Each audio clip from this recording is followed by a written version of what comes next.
You have the floor, sir. Hi, what you have before you, stapled together, is just a summary of the department budget, including the ZBA, Planning Board, and Conservation Commission.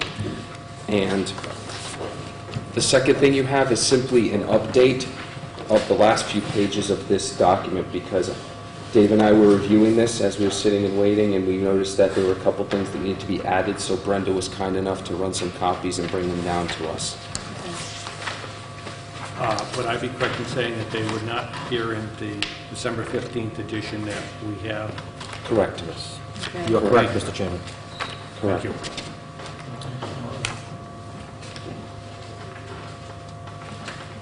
you. Now you'll find that pretty much all of the line items for the budget, most of them are consistent with what you'll see in the December 15th version. But in going through them, there were some areas that that myself and staff felt needed to be edited. For instance, under town planner expenses, other professional services, we knocked that down a little bit to $2,500 because we figured, $2,815 may be a little bit excessive. This line item simply covers things that might not fall under the purview of a 53G outside peer review consultant or town council services.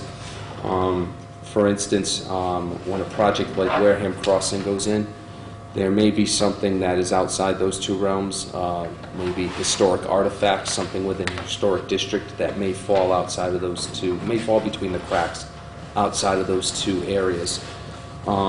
It may not be something that gets utilized, but again, there are things that come up that are unforeseen when a project comes forward. Legal services, it started to become the policy during my time here that each department's budget, that legal services would be funded out of there. So in speaking to Dave and Brenda and us putting our heads together, we put in a line item for about $2,500 because I can think of instances where something comes up where I need to pick up the phone and confer with town council briefly on something. There were a couple approval not required plans that came across my desk a few weeks ago prior to this last planning board meeting that were a little bit legally complicated. So I may need to make a 10-minute phone call to town council just to say, hey, am I thinking the right way on this? I want to make sure that we're doing things legally correct. Mr. Chairman, if I could just also put a footnote on that, and John's absolutely correct. We're trying to get the cost center to identify specialty needs. We have a flat fee legal services contract that any department head or committee or commission is able to use following a specific policy or asking the town administrator for assistance. And in many cases, John, for instance, on Walmart, there's a separate legal retention account that Walmart, through the process, is paying us for the services of Mark Bobrowski. So we'll use the flat fee first, and then if there is a specialty need where there might be an ongoing project for some years that we have counsel, we now have to close out that part of some written opinion or something in court, that's what the $2,500 is for. Thank you for clarifying. And there are instances in the case of Walmart where a good chunk of Mark Bobrowski's services are being paid for by the applicant through the 53G process. But as Mark said, there are some communications, some services that fall outside of that. Yeah, and on free lot, just one last point, people may or may not know on the committee, but we have free lot Thursday or Friday where town council is available, so a department head could stroll on the hallway and ask council for some advice on a matter. It doesn't cost a dime because it's on the flat fee. But if it's something more specific, some environmental issue or something that has gone on for years, that it would actually cost the town more to get our council up to speed. What the department's done here is put that best estimate forward.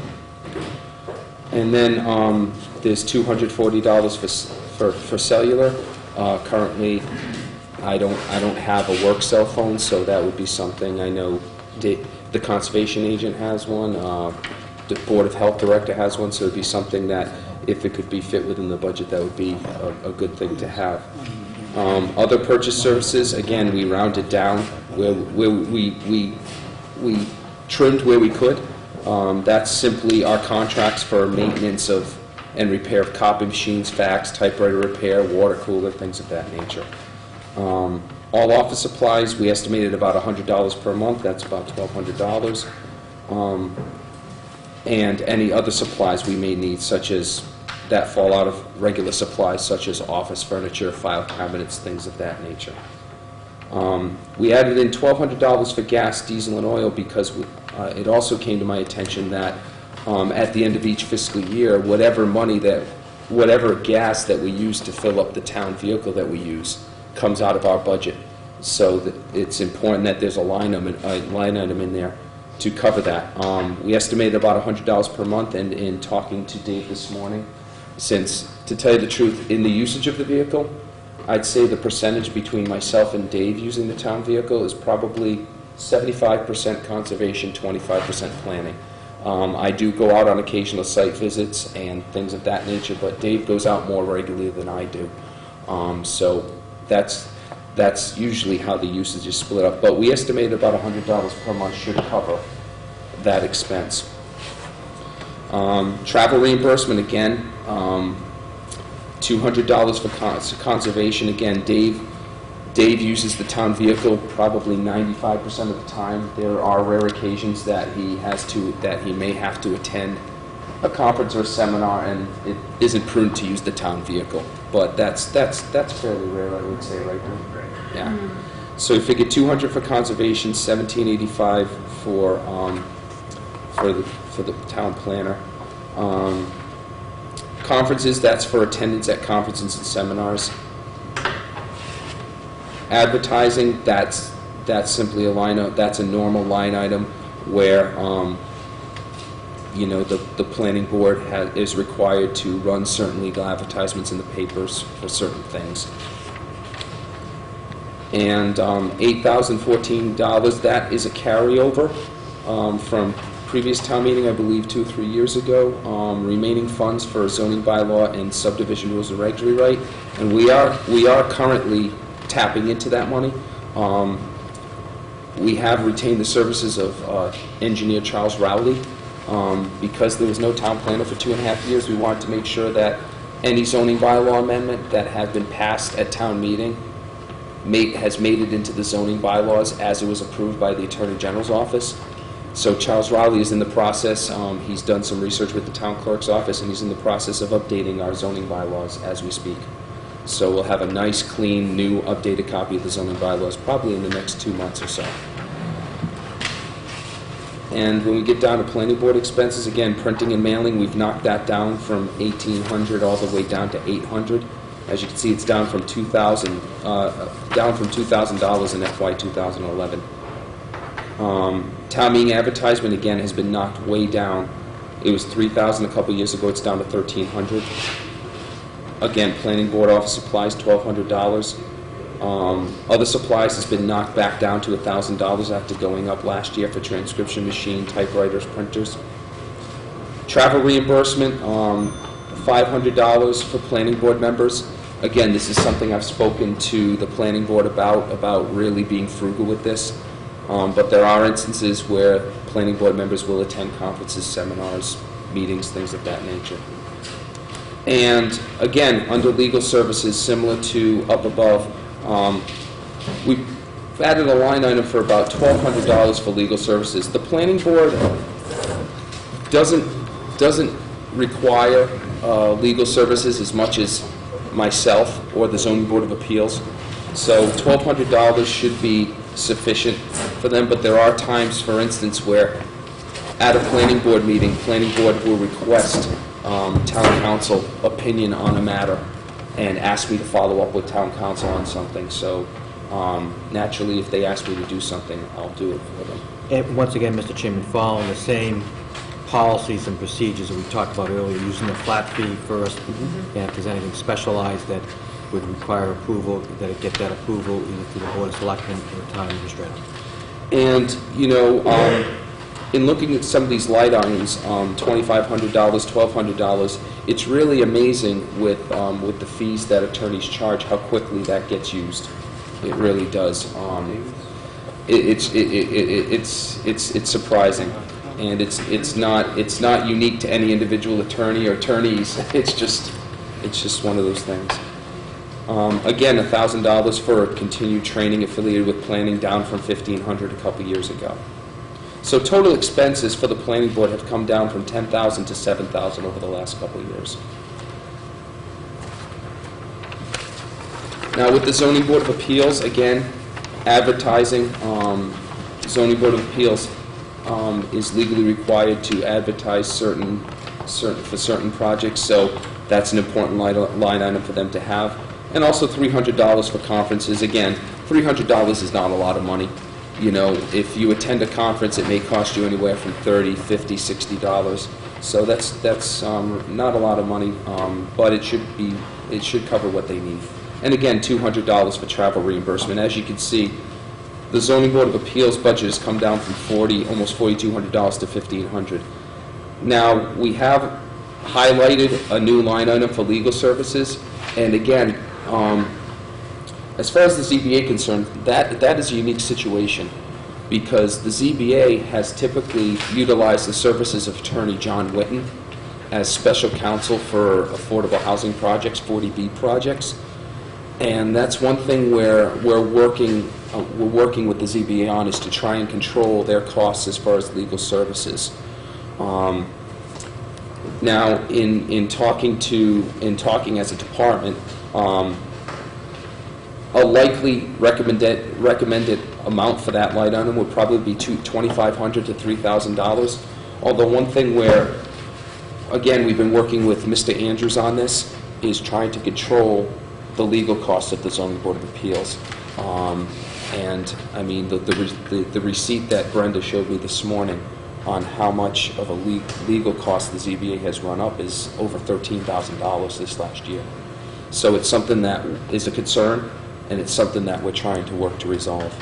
Mr. Chairman, the zoning board, the planning board, any other board or commission needs to follow the same rules, and we're working to re-emphasize that as the flat fee for town council is the primary mode of use. And in some cases, there might be specialized use or specialized attorneys' services, but it has to come through the regular process as any other request would from any other department. And what I'm trying to re-emphasize, and Mark's comment is an excellent one, is what I'm trying to re-emphasize with the boards is, with the budget situation the way it is, in fact, I'm preparing a memo saying that, you know, pretty much, if everything goes well, we'll be level funded. Therefore, any expense that the ZBA or the planning board incurs in terms of conferences, seminars, mileage reimbursement, as far as contact with special town council, really needs prior approval from the planning department first, because let's face, you know, and it's very easy. It's very easy to go beyond your budget when you're contacting town council, because every issue is an important issue, and you sit there as a board member and say, well, we need an opinion on this, we really, really do. But then when you start seeing the fees that come in for all these different opinions, kind of like your budget at home, it's the little things that add up over time. So we're really trying to, you know, really emphasize frugality and being conservative with the contact of special town council in this case. And I will let Dave speak from the conservation side, since he's really much more familiar with their needs. Thank you. The conservation line items that you see really are a reestablishment of these line items from previous fiscal year budgets. The prior town accountant had taken those line items and sort of lumped them in with the town planner's line items so that they weren't specifically separated out. And we simply took that money and reseparated and recreated those line items so they're more clearly understood as to what those funds are being used for. And as you can see, there are relatively modest numbers for office supplies, conferences, and travel reimbursement, and is essentially the same amount of money that we had in the previous fiscal year that was lumped into the general town planner's budget. So it's just a reestablishment of those line items. Beyond that, we really don't have significant line item expenses, so that's essentially what that is in reference to. The other issue we do have, and again, there's no number associated with it, is legal services. As we've heard already, we try to utilize town council as is set up, but you never know, and there's a circumstance that may arise that's outside of the realm of general town council. So we haven't included a number there, but we think that possibly that should be looked at, so in case there is an issue that needs some sort of special counsel, that can be accounted for. Thank you. Thanks. Questions? Mr. Trudell? To the town planner, if I might. I see you have $30,000 allocated to a part-time planner. That actually was an item, I'll let Mr. Andrews speak to that, because that was an item that was added in, by the town administrator. It is a part-time position that we have looked at, particularly in the area of planning. When we broke out the position and split the town planner's services with the town of Rochester, it's a residual amount, David, that was left over through Mr. Chairman for what I'd say, a different type of planner. Somebody who is more focused on working with CEDAR, myself, and the Board of Selectmen on economic development issues, on tracking issues relative to economic programs, working with businesses. So it's a little bit different of a position. We haven't fully fleshed it out yet, but it's the residual that was left over from the position when we shared John's services with the town of Rochester for the contract that he has. It would be your intention to fill that job this year? Well, it is an interesting time. The Board of Selectmen voted last night to meet on Saturday, which I will be there, screening some 28 candidates for our Director of CEDA. Mr. Sanborn has served the town well. I thank him for his services. We haven't missed a beat relative to our grant, our mini entitlement grant with the State Department of Housing and Community Development. But you know what?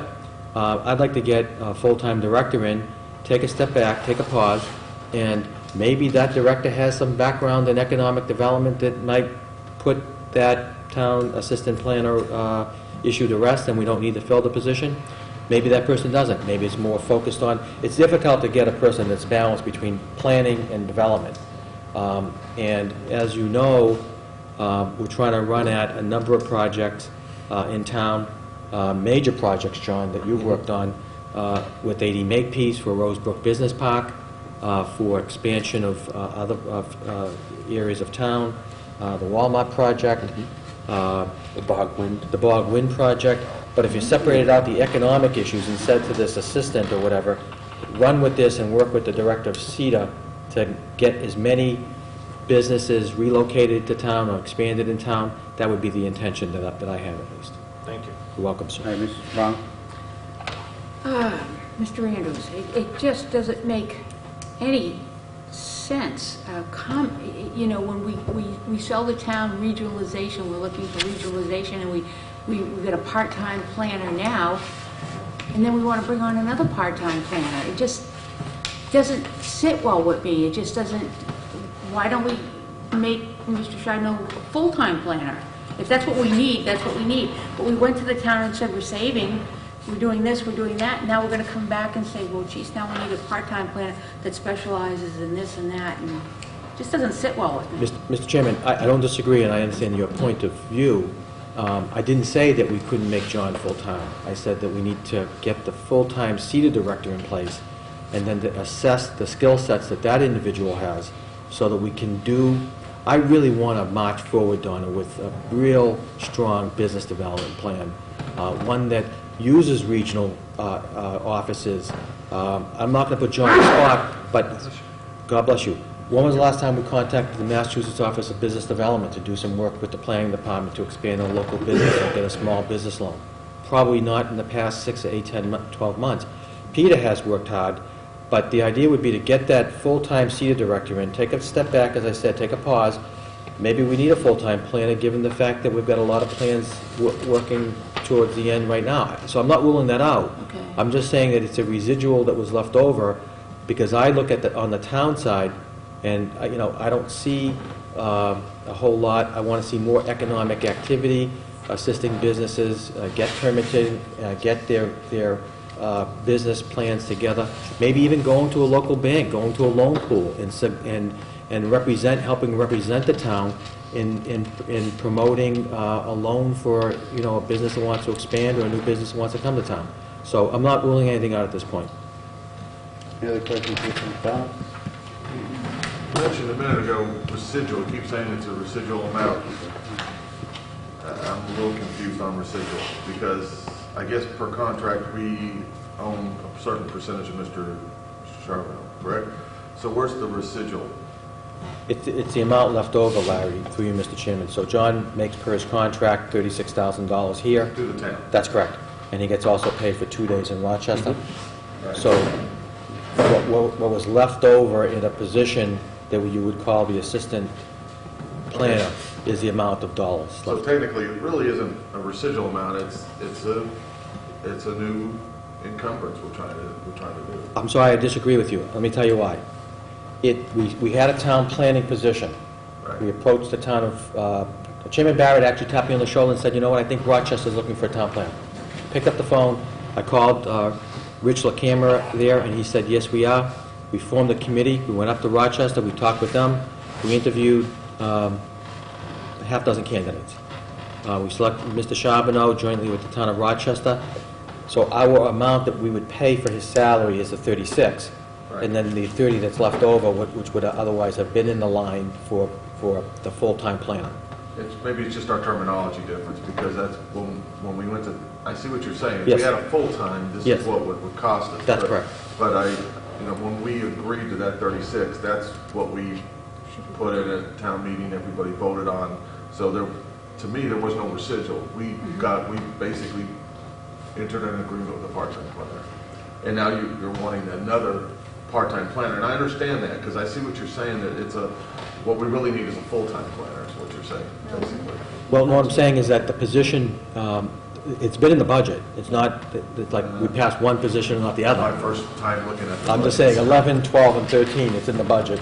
And we may not have to use the money and for that purpose.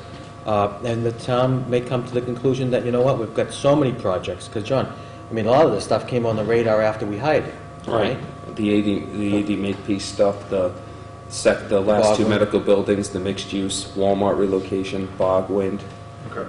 Well, I'm not So- disagreeing. I was just Yeah. trying to get my hands around residual, because to me, that means that's something that we kind of set aside, and we've been, I guess it's just a Sure. terminology It's problem. just probably semantical. Yeah. Mr. Paulson? The legal came up here in several different contexts, and I'm as thrifty as anybody in terms of trying to save the town money. But we had, not too many years ago, we were running legal bills in the hundreds of thousands of dollars, primarily because we were viewed as having very poor zoning laws and very poor enforcement of the zoning laws we had. So we wound up in court because developers knew that we were a target, and they came after us.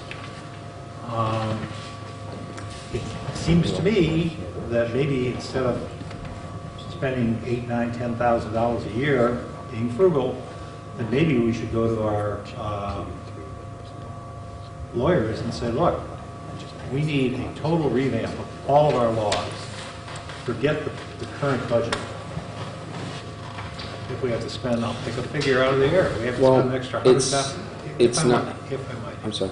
If we have to spend an extra $100,000 to get this right, however you're going to define right, so that we don't have to face the problem in 3 or 4 years that we're spending $10,000 a year, $10,000, and suddenly we have another $500,000 bill. And you mentioned some new things coming on that could have been anticipated, they're here, and maybe if we spent the money ahead of time, I'm not saying we're going to have problems with Walmart.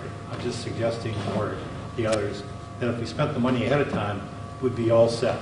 Well, Mr. Paulson, that's a good point you bring up, and it's not about the bylaws we have. Enforcement is the key word you hit on. I remember when I first started, there was an inspector in the building department. When one of my staff approached him about a question on the zoning bylaws, the response was, "I don't have a copy of our zoning bylaws. I've never read our zoning bylaws." So enforcement is a big issue. That's the key right there, is enforcement of the zoning bylaws, and I agree with you. Any other questions? Gentlemen, thank you very much. Thank you. Thanks, Dave. Sorry we...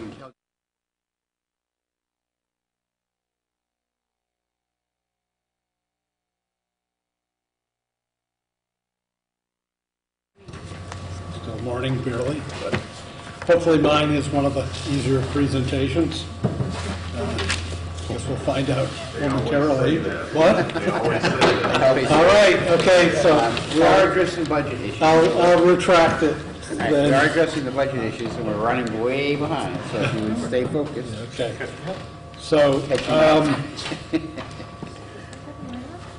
our budget request from the town's operating budget for fiscal year 2013 is zero.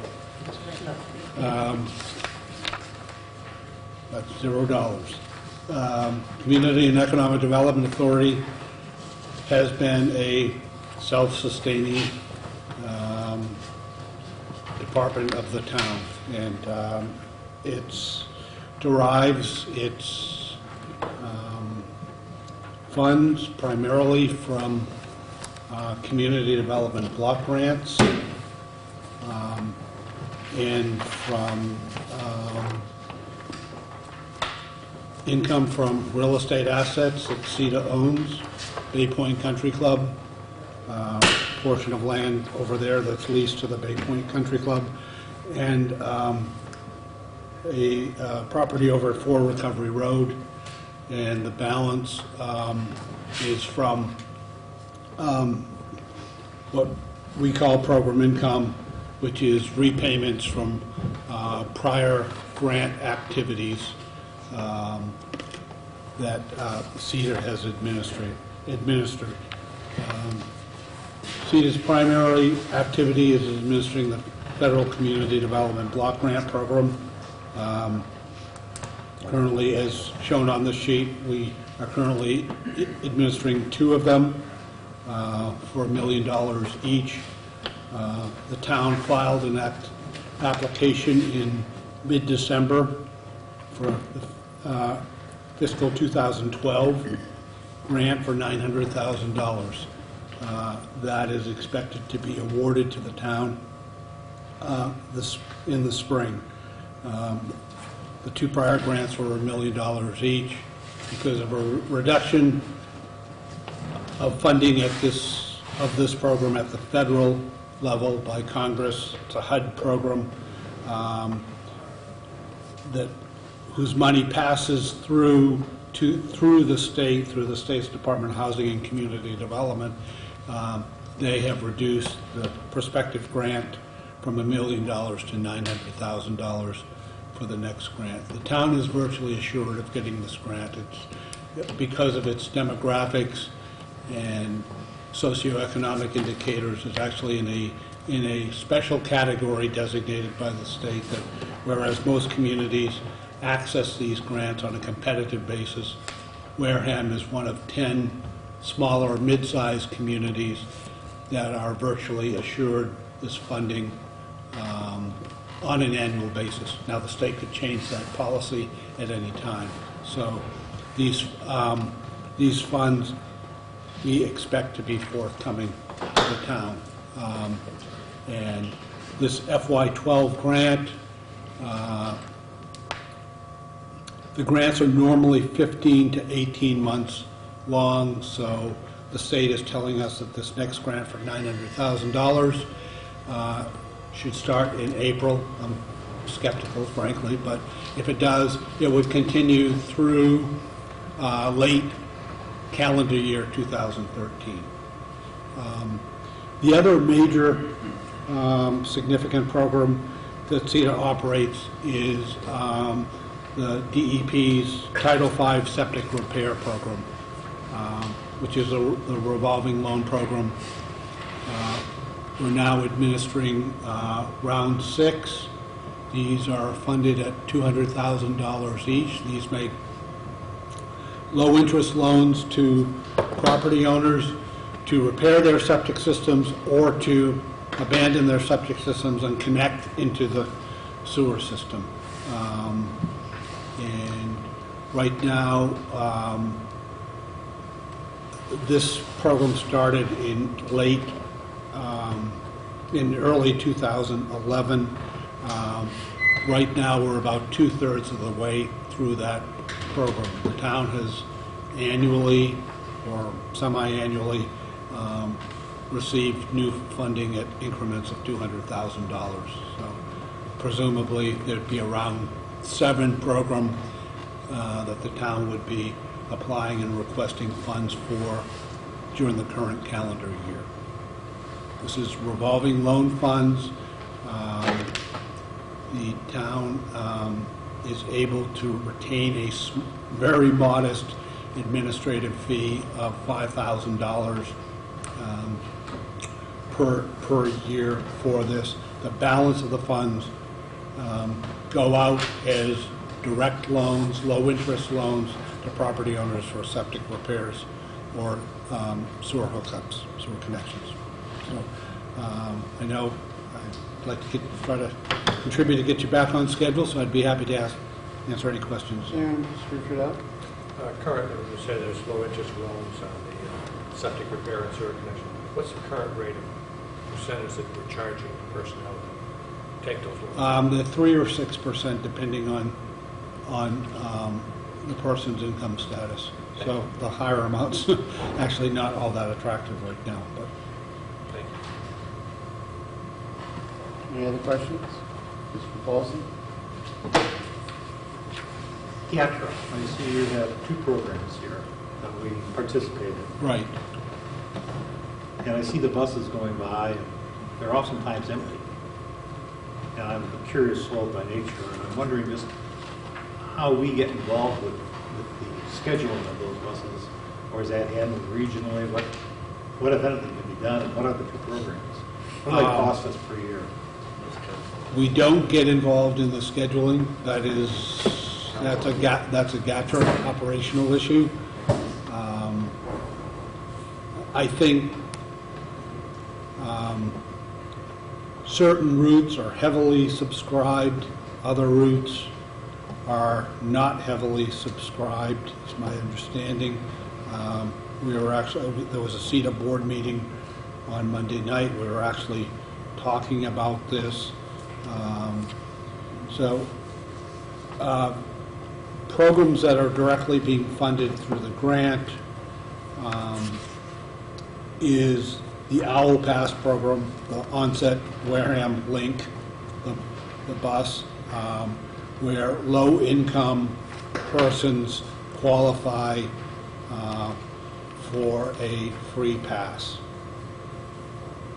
They could be a monthly pass or it could be a weekly pass. So it's basically, we distribute passes to them. The other program that's directly funded by the grant is what we call the Out-of-Town Medical Transportation Assistance Program. This is for low-income seniors and low-income persons with disabilities who need transportation outside of town to Boston, to New Bedford, to the various VA facilities. I'd say Boston, Brockton VA, Boston VA, various Boston medical facilities, and New Bedford and Dartmouth are the most frequent places. Basically, it's providing transportation. There's a contract with GATRA that basically pays them for this out-of-town service. CETA funding subsidizes this. This program is operated by the Council on Aging. There, if I might just pursue this for one more moment on this question. There was and probably and may still be bus service from different locations here in town to the train in Middleborough. That's right. Is that still in place? As far as I know, we're not funding that. In other words, it's not in place or you're not funding it? We are not, it's in place, but that's not something that we are funding. I'm curious, who controls that? And actually, I'll ask a question, even though you may not be able to answer it. I'm curious if there's any, let's say, money made from that at all. Does anybody know? I'm not really familiar with it. I mean, I know that, you know, as you may very well know, while GATRA provides these services, the vans, the OWL service is actually operated by Churchill Transportation. My understanding is they even own the vehicles, and they have a contract with GATRA. I guess the question should be addressed to the town administrator. What does it cost, or do we know? Do we have any idea, Mark, as to? Mr. Chairman, I'd have to get some information on that. You know, I know, I've dealt with Frank A. from GATRA on expansion of routes, but I don't know, I don't off the top of my head what the costs are. The other question I have, and it'll be my final question. Agawam Village improvements. Yep. We have different entities providing, CETA obviously, state, another entity providing funds to Agawam Village, and then periodically the CPC. Have the three entities gotten together to say, all right, if we're going to rehab the Agawam Village, and it's going to cost whatever it costs in the aggregate over a 5-year period of time, that everybody is going to have to step in and say, this is what we're going to provide. That there be a comprehensive plan provided by the housing authority. They have to do that, but then it would seem to me that it would be worthwhile for these three entities, or maybe more, to get together with that plan in hand and say, here's what we can do, here's what we can do. I don't want to certainly speak on for the housing authority, but I can speak to what this funding represented, and it represented exactly that. This was a combination. This project, which is now essentially complete and expended, was to do exterior improvements. The building, you've seen one building over there has been redone. This project was done with grant funds, with the 2011, I believe it was, CPA appropriation, could have been 2010. We actually coordinated, and in fact, CETA, at the request of the CPC committee, took the lead in sort of being the fiduciary agent for them in carrying out this project. So they had $50,000 in it. We had $100,000 of grant funds in it. We made a further commitment of $50,000 from program income, and there was $26,000 of state funds in there. They have what the Housing Authority has what's called formula funding grant of modernization funds that's available to them. They have that budgeted out over I believe it's a 5-year period. It's a modest amount of money in comparison to what the capital needs are, both for Agawam and Redwood, but they do have funding. So we had hoped to be able to include them for additional funding in this grant application that went in December, but we just simply weren't able to fit it into the budget. So right now, our participation with them was a one-time event. Okay, well, that answers the question, thank you. Mr. McDonald. I guess I'm becoming a curious soul too. I didn't realize I was. Agawam Village, as an example, when you have this entitlement, I hate using that word, but that's what it is, it's an entitlement. Do they come to you, people out here, say like Agawam Village, they come to you and apply to CETA? It's not something you approach them, they apply to you, is that correct? That's right. When we start putting a grant together on an annual basis, we let various agencies know. We've started the planning for the grant. We have a public participation process. Their request preceded me coming here. It happened under with the prior CETA director. So my understanding is they approached CETA saying, we want funding, the same way they've approached CPC requesting funding. That leads me into my next question, because I noticed, the one thing I noticed on here is public social services. Yep. And how much it's been reduced. Is that also because people have not applied, or for whatever reason, you just haven't received the applications? I mean, I realize that there's a reduction in the amount that was available to the town, but is that also an issue in that area there? We have a limitation. I'll get directly to you. Okay. We have a limitation as to how much social services we can include in any grant. That's a limitation imposed on by the state. But beyond that,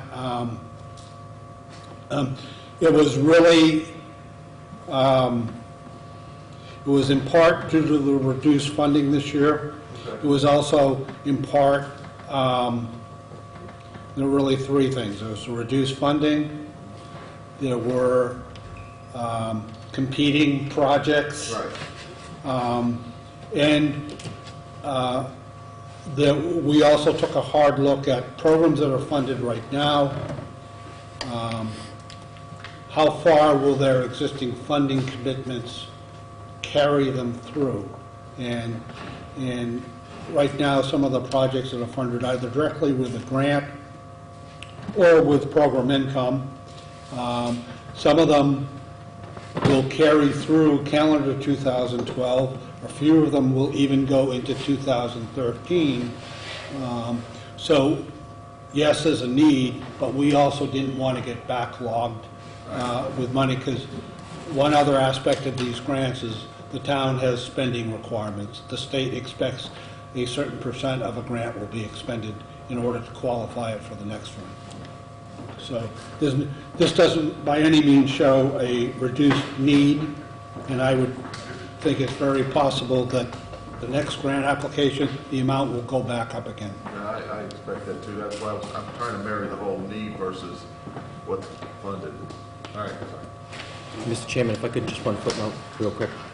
I think Peter hit it on the head. The Department of Housing and Community Development has modernization monies for state public housing authorities and complexes.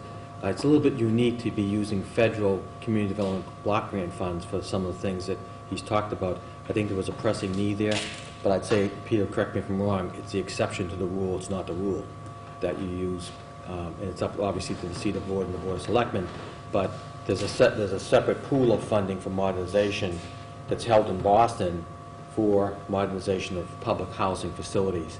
And then there's a separate pool of mini entitlement grants that goes through a number of formulas. But I'd have to say, Peter, in your experience, I mean, how many times has CDBG funding been used to, improve or modernize public housing areas? You know, it's been very episodic. It's been, sometimes it's been used frequently, then at other times, and this is coming out of the same state agency, but different divisions of the same state agency, Department of Housing and Community Development. Then there have been periods of times when the state has said, you absolutely cannot use community development money for public housing authority improvements. So they have been inconsistent in it, but it is certainly not a primary use, and this was, I think, a rare opportunity to do it. But thank you for your time. Okay. Thank you for your information. We're trying to get back on schedule.